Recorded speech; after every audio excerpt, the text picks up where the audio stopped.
दोस्तों, स्वागत है आपका मेरे YouTube चैनल इंग्लिश बाबू पर।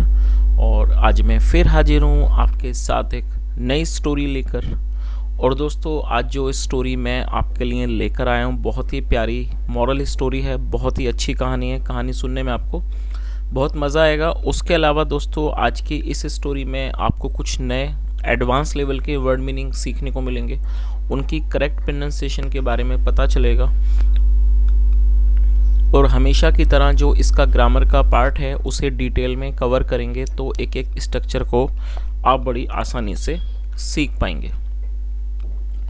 तो चलिए दोस्तों, आज की इस कहानी को हम शुरू करते हैं। और सबसे पहले कहानी का टाइटल देखते हैं। कहानी का टाइटल है गोल्ड थीफ गॉड। क्या मतलब हुआ दोस्तों? गोल्ड का मतलब सोना, थीफ का मतलब होता है चोर, और गॉड मतलब भगवान ईश्वर। गोल्ड थीफ गॉड मतलब कि सोने को चुराने वाला, सोने को चुराने वाला ईश्वर, या कह सकते हैं सोने को चुराने वाला भगवान। तो दोस्तों, ये आज की इस कहानी का टाइटल है, शीर्षक है। और अब मैं इसे पढ़ना शुरू करता हूँ। आपसे रिक्वेस्ट है, आप कहानी को बिल्कुल ध्यान से सुने, और यदि कहानी अच्छी लगे तो आप इसे लाइक ज़रूर करें। तो चलिए इसको शुरू करते हैं। A man served the king all his life, from the early age to old age. क्या मतलब हुआ दोस्तों? ये जो वाक्य है ये पास्ट इंडेफिनिट का अफर्मेटिव वाक्य है। और जब हम पास्ट इंडेफिनिट में कोई भी अफर्मेटिव का वाक्य बनाते हैं तो वहाँ वर्ब की सेकंड फॉर्म का प्रयोग किया जाता है। सर्व का मतलब होता है सेवा करना, सेकंड फॉर्म में सर्व्ड। तो ये पास्ट इंडेफिनिट का अफर्मेटिव वाक्य है, तो यहाँ पर वर्ब की सेकंड फॉर्म का यूज़ किया गया है। तो क्या अर्थ हुआ? आ मैन एक आदमी, served the king all his life मतलब कि एक आदमी ने राजा की जीवन भर सेवा की।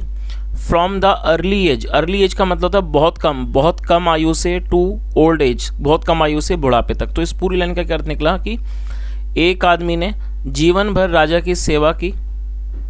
From the early age to old age मतलब कि बहुत कम आयु से लेकर बुढ़ापे तक।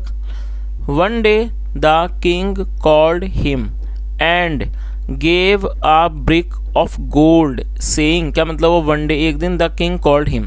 दोस्तों, ये भी पास्ट इंडेफिनिट का अफर्मेटिव वाक्य है जहां वर्ब की सेकंड फॉर्म का यूज किया जाता है। कॉल का मतलब बुलाना, पुकारना। एक दिन राजा ने कॉल्ड हिम उसे बुलाया। And gave a brick, brick का मतलब होता है ईंट, और ये गिव की सेकंड फॉर्म में गेव, और ये पास्ट का ही अफर्मेटिव वाक्य है। And gave a brick of gold, और सोने की ईंट दी। सेइंग ये कहते हुए, dear Ramratan now you are too old. तो उन्होंने क्या क्या कहा कि now you are too old, अब आप बहुत बूढ़े हो चुके हो। तो इस पूरी लाइन का क्या अर्थ हुआ कि एक दिन राजा ने उसको बुलाया और उसे एक सोने की ईंट दी, ये कहते हुए, डियर रामरतन की प्यारे Ramratan, now you are too old, अब आप बहुत बूढ़े हो चुके हो। You deserve rest.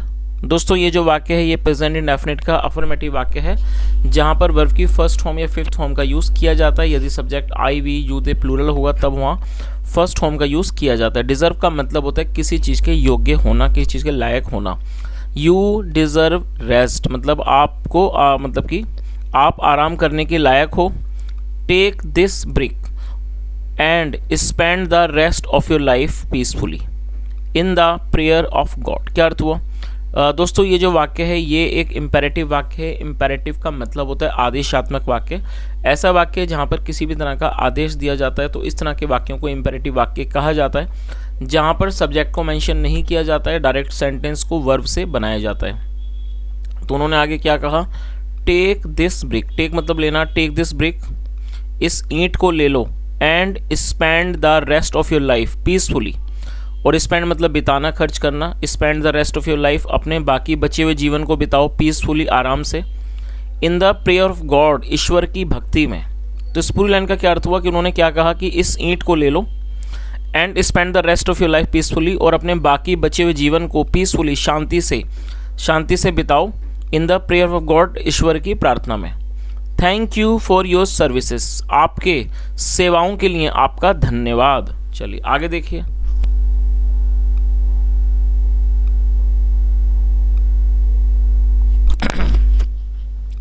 Ram Ratan set out homewards. दोस्तों ये भी पास्ट का अफर्मेटिव वाक्य है और होमवर्ड्स मतलब घर की ओर। Ram Ratan set out homewards, Ram Ratan घर की तरफ निकल पड़ा। There was a river on the way. दोस्तों ये जो वाक्य है ये एक सिंपल पास्ट का वाक्य है। सिंपल पास्ट का मतलब होता है जब हम पास्ट में कोई ऐसा वाक्य बनाते हैं जहाँ पर वॉज या वर्ब का यूज़ हेल्पिंग वर्ब के रूप में किया जाता है, साथ में नाउन या एडजेक्टिव को लेकर वाक्य बनाया जाता है। और इस तरह के वाक्यों में वर्ब का प्रयोग नहीं किया जाता है, एक्शन वर्ब का, तो इन्हें नो एक्शन सेंटेंस भी कहा जाता है। उसके अलावा आपको इस बात पर भी ध्यान देना है कि यदि इस तरह के वाक्यों की शुरुआत देयर से होगी तो वहाँ पर देयर का कोई अलग से मतलब नहीं निकाला जाता है। देयर का प्रयोग मात्र वाक्यों को बनाने में ही होता है, लेकिन उसकी वहाँ पर कोई मीनिंग नहीं होती है। तो क्या अर्थ हुआ, there was a river on the way, मतलब कि रास्ते में एक नदी थी। He felt like having a dip in the river to cool himself. दोस्तों ये जो वाक्य है यहाँ पर देखिए फील लाइक के बाद फोर्थ फॉर्म का यूज़ किया गया। ये पास्ट का अफर्मेटिव वाक्य है। जब हम कोई ऐसा वाक्य बनाएंगे पास्ट में कि उसका जाने का मन किया, उसका ऐसा करने का मन किया, उसका खाना खाने का मन किया, तब हमें इस चैप्टर का, इस स्ट्रक्चर का यूज़ करना है और फील की सेकंड फॉर्म फेल्ट का यूज़ करना है, साथ में लाइक और लाइक के बाद वर्ब की फोर्थ फॉर्म। तो ये आपका पूरा स्ट्रक्चर है जिससे आपको वाक्य को बनाना है। तो इसका क्या अर्थ निकला, he felt like having a dip, उसका हैविंग ए डिप मतलब उसका एक डुबकी लेने का मन किया इन द रिवर, नदी में, टू कूल हिमसेल्फ, अपने आप को ठंडा करने के लिए। तो इस पूरी लाइन का क्या अर्थ हुआ, he felt likes having a dip in the river to cool himself, मतलब उसका खुद को ठंडा करने के लिए नदी में डुबकी लेने का मन किया। He placed the gold brick under a tree. दोस्तों प्लेस का मतलब होता है रखना, सेकंड फॉर्म प्लेस्ड, और ये पास्ट का ही अफर्मेटिव वाक्य है। ही placed the gold brick under a tree, उसने एक, अंडर ए ट्री मतलब उसने एक पेड़ के नीचे सोने की ईंट को रख दिया। And descended into the waters, और वो पानी में उतर गया। और दोस्तों आप इसे नोट कर सकते हैं, डिसेंड मतलब उतरना, second form descended, and descended into the waters, और वो पानी में उतर गया। आगे देखिए, meanwhile a dog came there. दोस्तों मीनवाइल का मतलब दौरान, और ये भी पास्ट का अफर्मेटिव वाक्य है जहाँ सेकंड फॉर्म लगाई गई है। मीनवाइल मतलब कि इस दौरान, अ डॉग केम देयर, एक कुत्ता वहाँ आया। एंड रैन अवे, और वो भाग गया, विद द ब्रिक, उस ईंट को लेकर, बिटवीन इट्स जॉज, अपने जॉज मतलब कि अपने जबड़ों में उस ईंट को लेकर वो भाग गया। After the bath Ram Ratan found his gold brick missing. After मतलब बाद में, और बात मतलब स्नान, नहाना। आफ्टर बात मतलब कि नहाने के बाद, या कह सकते हैं स्नान के बाद। Ram Ratan found his gold brick missing. और दोस्तों यहाँ देखिए ये भी पास्ट का अफर्मेटिव वाक्य है, तो सेकंड फॉर्म लगाई गई है। उसके अलावा मिसिंग को यहाँ पर यूज़ किया गया एडजेक्टिव के तौर पर, जिसका मतलब होता है लापता, गुमशुदा, गायब, उसे मिसिंग कहते हैं, जो कि एक एडजेक्टिव है। उसके अलावा दोस्तों यहाँ पर मैं आपको एक छोटी सी बात बताता हूँ। देखिए आपने इस बात को ऑब्जर्व किया होगा, नोटिस किया होगा, जब भी मैं आपको कोई वर्ड बताता हूँ तो मैं आपको हमेशा बताता हुआ चलता हूँ कि कौन सा वर्ड एडजेक्टिव है, वर्ब है, नाउन है, क्या है। मैं आपको हर बार बताता हूँ, तो आप भी जैसा मैं बताता हूँ वैसा ही नोट किया कीजिए, ताकि आप उन्हें बाद में सही से यूज़ कर सकें। चलिए, तो इसका क्या अर्थ हुआ, आफ्टर द बाथ मतलब कि स्नान के बाद, Ram Ratan found his gold brick missing, मतलब राम रतन ने पाया कि जो राम रतन ने अपनी सोने की ईंट को गायब पाया। His gold brick missing. He looked around. Look मतलब देखना, he looked around in great shock, और उसने बड़ा हैरान होकर, in great shock मतलब बहुत हैरान होकर उसने आसपास देखा। No brick anywhere, कोई भी ईंट वहाँ नहीं थी, कहीं भी नहीं थी।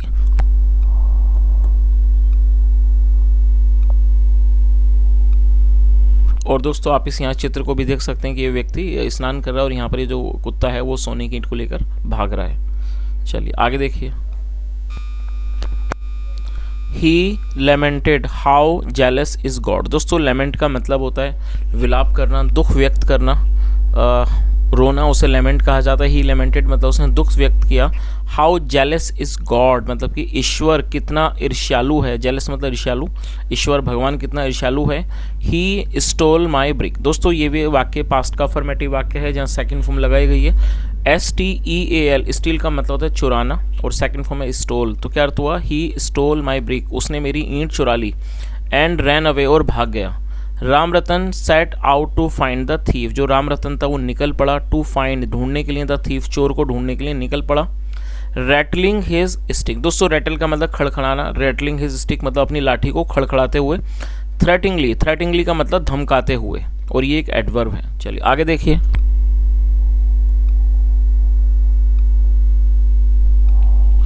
In the course of his search he reached a dry pond, मतलब कि अपने इस सर्च के दौरान, अपनी इस तलाश के दौरान, ही रीच मतलब पहुंचना, second form reached, he reached a dry pond, वह एक सूखे तालाब पर पहुंचा। इट वॉज वेरी डीप, ये बहुत गहरा था। जस्ट देन मतलब कि तभी, a trader came there, trader का मतलब व्यापारी, अ ट्रेडर केम देयर, एक व्यापारी वहाँ आया, एंड आस्क्ड रामरतन, और उसने रामरतन से पूछा, वेयर डू यू गो, तुम कहाँ जाते हो। द फ्यूमिंग रामरतन इन्फॉर्म, दोस्तों फ्यूमिंग का मतलब होता है बहुत ज़्यादा क्रोधित, और ये जो क्रोध में रामरतन था, इन्फॉर्म्ड उसने कहा, उसने सूचित किया, I go in search of thief God, मतलब कि मैं तलाश में जाता हूँ, in search of thief God, चोर ईश्वर की तलाश में, who stole away my gold brick, जिसने मेरे सोने की ईंट को चुरा लिया। और दोस्तों यहाँ पर देखिए हु का यूज़ किया गया। हु एक रिलेटिव प्रोनाउन है, जब हम किसी का रेफरेंस देते हैं तो हु का यूज़ किया जाता है। तो क्या अर्थ हुआ, हु स्टोल, जिसने चुरा लिया, अवे माई गोल्ड ब्रिक मतलब जिसने मेरी सोने की ईंट को चुरा लिया। ट्रेडर सेड, व्यापारी ने कहा, वेल ठीक है, इफ़ यू फाइंड गॉड, यदि फाइंड मतलब मिलना और इफ़ मतलब यदि, well if you find God, यदि आप ईश्वर से मिलते हो, टेल हिम उनको कहना, दैट की this pond is dry for the last 7 years, कि ये जो तालाब है वो पिछले 7 सालों से सूखा है। नो वाटर, कोई पानी नहीं है। रामरतन वॉकड अहेड, जो रामरतन था वो चल के आगे चला गया।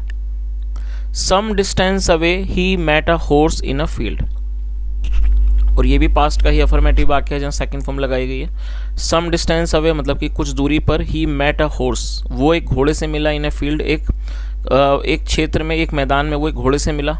द हॉर्स आस्क्ड, घोड़े ने पूछा, वेयर डू यू गो, तुम कहाँ जाते हो। Ramratan gave same reply as he had given to the trader, क्या मतलब हुआ दोस्तों, देखिए यहाँ पर सेकंड फॉर्म का यूज़ किया गया और यहाँ हेड के साथ थर्ड फॉर्म का यूज़ किया गया। तो यदि आप ये वाले वाक्य के बारे में बात करें तो ये पास्ट इंडेफिनिट का अफर्मेटिव वाक्य है, जहाँ सेकंड फॉर्म का यूज़ किया जाता है। गिव का मतलब देना, second form gave. Ramratan gave same reply, Ramratan ने वही जवाब दिया, as he had given to trader. और देखिए यहाँ हेड के साथ थर्ड फॉर्म का यूज़ किया गया, जैसा आप देख सकते हैं, ये सेकंड फॉर्म है और ये थर्ड फॉर्म है और यहाँ हेड है। तो ये हमारा पास्ट परफेक्ट का वाक्य है। पास्ट परफेक्ट का मतलब होता है पास्ट में किसी क्रिया का पूरा होना, पाया जाना। आया था, गया था, चुका था, लिया था, जो इस तरह के वाक्य हैं उनको पास्ट परफेक्ट का वाक्य कहा जाता है, जहाँ पर हेड के साथ वर्ब की थर्ड फॉर्म का यूज़ किया जाता है। तो आप इस स्ट्रक्चर को भी नोट कर लें। चलिए इसको देख लेते हैं क्या मीनिंग हुई इसकी। Ramratan gave same reply, Ramratan ने वही जवाब दिया, as he had given to trader, जो उसने व्यापारी को दिया था। द हॉर्स सैड, घोड़े ने कहा, वेल ठीक है, इफ़ यू फाइंड गॉड, यदि आप ईश्वर से मिलते हो, टेल हिम, उनको बोलना, दैट की no one rode me for the past 15 years, मतलब किसी ने भी, और राइड मतलब सवारी करना, second from rode, no one rode me for the past 15 years, मतलब किसी ने भी पिछले 15 साल से मुझे मेरी सवारी नहीं की। Ramratan went ahead rattling is stick, जो रामरतन था वो आगे चला गया अपनी स्टिक लाठी को खड़खड़ाता हुआ। देन फिर ही केम टू अ विलेज, फिर वो एक गांव आया, का मतलब आना second from came, then he came to a village, वो एक गांव आया। Where he met a weaver, जहाँ पर वो एक वीवर मतलब कि एक बुनकर से मिला। दोस्तों वीवर का मतलब होता है बुनकर, जो लोग कपड़े वगैरह बुनते हैं उन्हें वीवर कहा जाता है। तो जहाँ पर वो एक where he met a weaver, जहाँ पर वो एक बुनकर से मिला। The weaver had 5 wives but all had deserted him, क्या अर्थ हुआ दोस्तों। देखिए ये जो वाक्य है यहाँ पर हेड के साथ थर्ड हेड का यूज़ किया गया और ये हमारा पास्ट का पजेसिव वाक्य है। पास्ट पजेसिव का मतलब होता है ऐसा जब हम कोई वाक्य बनाते हैं पास्ट में, जहाँ पर ये दर्शाते हैं कि पास्ट में किसी व्यक्ति के पास कोई वस्तु थी, कोई सामान था, तो इस तरह के वाक्यों को पास्ट पजेसिव का वाक्य कहा जाता है, जहाँ पर हेड का प्रयोग हेल्पिंग ऑफ के रूप में किया जाता है। तो इस लाइन का क्या अर्थ हुआ, द वीवर हैड 5 wives, मतलब कि बुनकर की 5 बीबियां थीं, बट लेकिन ऑल हैड डिजर्टेड हिम। अब देखिए दोबारा से यहाँ पर हेड के साथ थर्ड फॉर्म का यूज़ किया गया। पहले आप इसकी मीनिंग को जान लीजिए। डिजर्ट का मतलब होता है छोड़ देना, थर्ड फॉर्म में डिजर्टेड, और जब हेड के साथ थर्ड फॉर्म लगाई गई है तो ये भी पास्ट परफेक्ट का वाक्य हो गया। और आप इसकी मीनिंग को नोट कर लीजिए, जब कोई व्यक्ति किसी को छोड़ दे उसको डिजर्ट कहा जाता है। तो इस पूरी लाइन का क्या अर्थ निकला, द वीवर हैड 5 wives, मतलब कि बुनकर की 5 पत्नियां थीं, but all had deserted him, लेकिन सब ने उसको छोड़ दिया था, छोड़ चुके थी। नाउ अब he was living with his sister, ना अब वह अपनी बहन के साथ रह रहा था। और ये हमारा पास्ट कॉन्टिन्यूस का वाक्य है, जहाँ पर वॉज वर्ब के साथ फोर्थ फॉर्म का यूज़ किया जाता है। Now he was living with his sister, अब वह अपनी बहन के साथ रह रहा था। द वीवर आस्क्ड, बुनकर ने पूछा, वेयर डू यू गो, तुम कहाँ जाते हो। Ramratan gave the same reply, Ramratan ने गेव द सेम रिप्लाई, वही जवाब दिया। सो इसलिए द वीवर सेड, जो वीवर था, बुनकर था, उसने कहा, वेल ठीक है, इफ़ यू फाइंड गॉड, यदि आपको ईश्वर मिले, टेल हिम, उनको बोलना, अबाउट माई वो, मेरी परेशानी के बारे में। और दोस्तों आप इस वर्ड को नोट कर लीजिए, WOE, वो का मतलब होता है कोई परेशानी, कष्ट, समस्या, उसे वो कहा जाता है। तो उसने क्या कहा, ठीक है, यदि आप ईश्वर से मिलो तो उनको बताना, अबाउट में वो, मेरी समस्या, मेरे कष्ट के बारे में।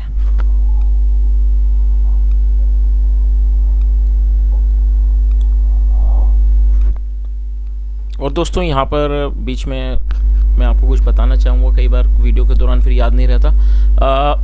कई बार मैं आप लोगों के कमेंट्स देखता हूँ, आप बोलते हैं कि सर आप कुछ ऐसे वीडियोस, अभी भी मैंने देखा था कमेंट लास्ट वीडियो में कि सर आप थोड़े ग्रामर वगैरह की भी वीडियो बनाइए। तो दोस्तों कुछ समय से मैं भी कोशिश कर रहा हूँ, क्योंकि इस तरह के जो मैं ट्रांसलेशन के जो वीडियोज़ है काफ़ी टाइम से बना रहा हूँ और ठीक ठाक रिस्पॉन्स भी है। लेकिन मुझे लगता है कि ये जो मैं स्टोरीज़ कवर करता हूँ इसके अंदर ज़्यादातर पास्ट इंडेफिनिट ही कवर हो पाता है, क्योंकि जो स्टोरीज़ होती हैं वो पास्ट इंडेफिनिट में ही रहती हैं। तो मैं सोचता हूँ कि अब मुझे ग्रामर भी पढ़ानी शुरू करनी चाहिए बोर्ड पर। तो मैं सोचता हूँ कि मैं सामने आकर वीडियोस बनाऊँ जहाँ पर मैं आपको अलग अलग जो ग्रामर के टेंसेस हैं और जो हम सेंटेंस कैसे बनाते हैं, ट्रांसलेशन कैसे करते हैं, उस तरह के वीडियोस भी मैं लेकर आऊँ। तो दोस्तों आज मैं आपसे इस वीडियो के माध्यम से पूछना चाहूँगा, क्या आपको इस तरह की रिक्वायरमेंट है, क्या आप ग्रामर भी सीखना चाहते हैं? यदि हाँ तो आप मुझे कॉमेंट में ज़रूर बताएँ, क्योंकि मैं ये चाहता हूँ कि मैं बोर्ड पर आपको टेंसेस वगैरह समझाऊँ, जो भी टेंसेस होते हैं, प्रेजेंट इंडेफिनिट, पास्ट इंडेफिनिट वगैरह कई तरह के टेंसेस होते हैं, उनको धीरे धीरे मैं कवर करूँ ताकि आप वहाँ से सीख सकें। और जो ये जो वीडियोस हैं ये तो सिर्फ ट्रांसलेशन के हैं, लेकिन मैं चाहूँगा कि मैं आपको अलग से ग्रामर के भी कुछ समझाऊँ ताकि आप ग्रामर को सही से समझ सकें, फिर आप धीरे धीरे सेंटेंस बना सकते हैं, फिर उस तरह से आप इंग्लिश बोलना भी सीख सकते हैं। तो दोस्तों आप अपने कमेंट के माध्यम से मुझे ज़रूर बताएं कि क्या मुझे इस तरह के वीडियोज़ भी बनाने चाहिए, क्या आप ग्रामर की क्लास भी लेना चाहेंगे, यदि है अगर ऐसा तो आप मुझे बताएँ। चलिए आगे देखते हैं। अ लिटिल अहेड मतलब कि थोड़ा आगे, अहेड मतलब आगे, लिटिल अहेड मतलब कि थोड़ा आगे। He met a monk, monk मतलब भिक्षु, वह एक भिक्षु से मिला। The monk was in fact God, असल में जो मॉन्क था वो वॉज इनफैक्ट गॉड, वो असल में भगवान थे। हिमसेल्फ मतलब वो खुद भगवान थे। इन डिस्गाइज, डिस्गाइज का मतलब होता है वेश में। तो इस पूरी लाइन का क्या अर्थ हुआ, the monk was in fact God himself in disguise, मतलब वो एक वेश में, जो मॉन्क थे वो असल में एक भगवान थे किसी और वेश में। ही आस्क्ड, उसने पूछा, वेयर डू यू गो, तुम कहाँ जाते हो। रामरतन एंग्रीली स्पेट, जो रामरतन थे उन्होंने गुस्से में थूका। Hey I am looking for that brick, मैं उस ब्रिक को, मतलब कि sorry, I am looking for that brick thief God, मतलब कि मैं ढूंढ रहा हूँ किसको, for that brick thief God, उस ईंट चुराने वाले भगवान को। I will beat the day light out of him, मतलब मैं उसे बुरी तरह पीटूंगा। As soon as I catch up with him, जैसे ही मैं उसको पकड़ूंगा, मतलब जैसे ही वो मेरे हाथ आता है। देन फिर I will throw him in a blind well, फिर मैं उसे फेंक दूंगा एक अंधेरे कुएं में। और दोस्तों ये जो वाक्य है ये फ्यूचर इंडेफिनिट का वाक्य है, जहाँ पर विल के साथ फर्स्ट फॉर्म लगाई जाती है, थ्रो मतलब फेंकना। तो उसने आगे क्या कहा, then I will throw him, फिर मैं उसे फेंक दूंगा इन अ ब्लाइंड वेल, एक अंधे कुएं में, वेल मतलब कुआं। आगे देखिए,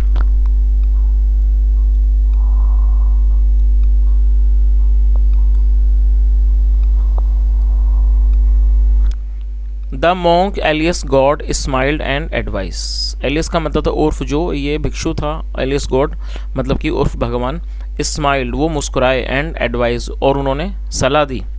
गुड मैन ठीक है, stop fretting and go home happily, मतलब कि परेशान होना बंद करो, गो होम हैप्पीली और खुशी से घर जाओ।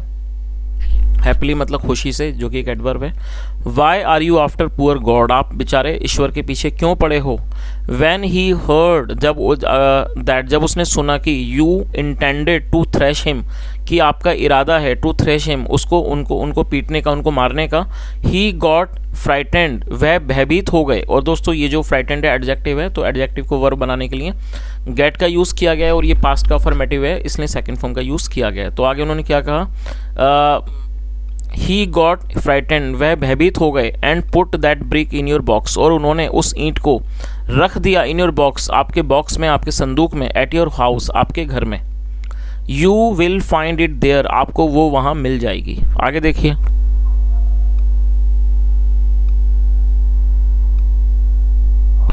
रामरतन आस्क्ड, रामरतन ने पूछा, but what about the wet water in the pond, लेकिन उस पानी का क्या उस तालाब में। मॉन्क रिप्लाइड, भिक्षु ने जवाब दिया, tell that trader to bury his gold ring in the pond. तो उन्होंने क्या कहा कि उस व्यापारी को बोलना, to bury his gold ring, अपने सोने की अंगूठी को गाड़ने के लिए, बरी मतलब गाड़ना, गाड़ने के लिए, इन द पॉन्ड तालाब में, water will fill the pond, जो पानी है वो तालाब को भर देगा। But what about that horse, लेकिन उस घोड़े का क्या, who has not been ridden, जिसको अब तक नहीं चलाया गया है, फॉर 15 ईयर्स, मतलब जिसकी 15 साल तक सवारी नहीं की गई है। You can go home riding that horse, monk said, monk ने क्या जवाब दिया, you can go home riding that horse, मतलब आप उस घोड़े की सवारी कर कर घर जा सकते हो। How about the woe of the weaver, और उस वीवर के कष्ट का क्या। You will marry the sister of that weaver, तो उन्होंने क्या कहा कि यू विल मैरी, आप तुम विवाह करोगे, the sister of that weaver, उस वीवर की, उस बुनकर की बहन से। वंस, जब, शी इज़ गॉन, वो चली जाएगी, विद यू, आपके साथ, all the wifes of the weaver will return, जो सारी पत्नियां हैं वीवर की, बुनकर की, विल रिटर्न, वो लौट आएंगी। आफ्टर ब्रीफिंग रामरतन, ब्रीफ मतलब समझाना, आफ्टर ब्रीफिंग रामरतन, रामरतन को समझाने के बाद, God in the monk disguise, जो ईश्वर थे भिक्षु के वेश में, डिसअपियर्ड, वो गायब हो गए, और ये डिसअपियर की सेकंड फॉर्म है, डिसअपियर्ड, गायब हो गए। Ramratan did as the monk had advised, Ramratan ने वही किया जैसा कि उस भिक्षु ने सलाह दी थी। चलिए दोस्तों, अब इस कहानी का जो मॉरल है वो भी देख लीजिए, इसका क्या मॉरल है। God is merciful, he is too kind to mind human follies. क्या अर्थ हुआ, गॉड इज मर्सीफुल। दोस्तों मर्सीफुल एडजेक्टिव है जिसका मतलब होता है दयालु। गॉड इज मर्सीफुल मतलब कि जो ईश्वर है वो दयालु है। He is too kind to mind human follies, और वो इतना ज़्यादा मतलब कि इतना अधिक दयालु है कि वो ह्यूमन फॉलीज मतलब कि जो मानवीय मूर्खताएं हैं, बेवकूफ़ियाँ हैं, उनका वो बुरा नहीं मानता। तो दोस्तों ये आज की एक छोटी सी कहानी थी। यदि कहानी अच्छी लगी हो, मेरा पढ़ाने का प्रयास अच्छा लगा हो, तो आपसे रिक्वेस्ट है आप इस वीडियो को लाइक करें, शेयर करें, चैनल को सब्सक्राइब करें, और कोई सुझाव हो तो कमेंट में बताएं। और उसके अलावा दोस्तों एक और रिक्वेस्ट है, यदि आज की स्टोरी में आपने कोई भी नया वर्ड सीखा हो तो उसको कमेंट में ज़रूर बताएं। सुनने के लिए thank you so much. Have a nice day and bye.